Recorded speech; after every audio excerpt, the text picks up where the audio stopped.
Imagine a currency so essential, so powerful, that empires were founded upon it. Not gold, not silver, but something you might sprinkle on your dinner without a second thought. Salt. Welcome to Empire Builders, the rise and fall of civilizations. I'm Ibnul Jaif Farabi, and today we're journeying to ancient Africa, where salt wasn't just a seasoning. It was the hidden pillar of power. In the scorching heat of the Sahara, survival itself depended on salt. In a land without refrigeration, salt preserved food. It was vital for human health, replacing what the body lost through sweat. But here's the twist. In the lush, tropical regions of West Africa, salt was desperately scarce. And in the desert, they had mountains of it. This simple geographic fact created one of history's most dramatic economic engines. The stage was set for a trade that would build legendary cities out of the sand. Our story centers on the great medieval empires of West Africa, Ghana, Mali, and later Songhai.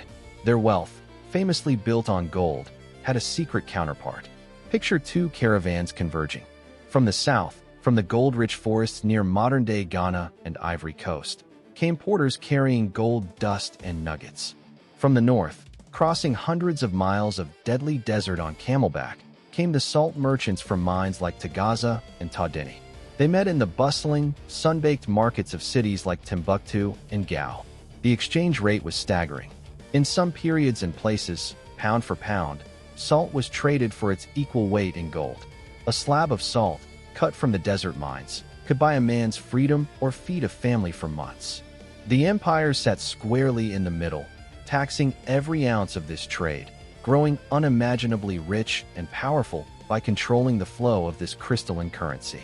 The salt trade forged more than economies.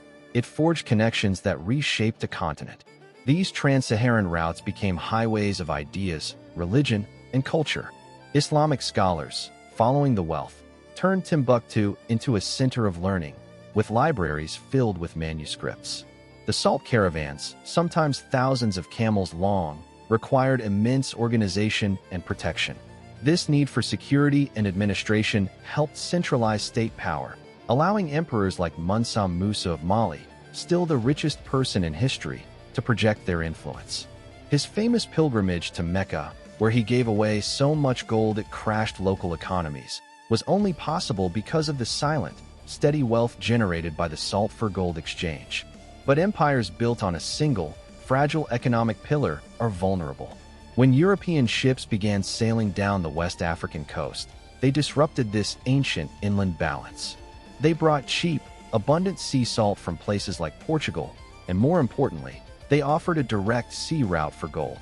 Slowly, the centuries-old trans-Saharan caravan traffic declined. The empires that had mastered the desert trade found their economic foundation eroding. Control over the salt routes no longer guaranteed supremacy.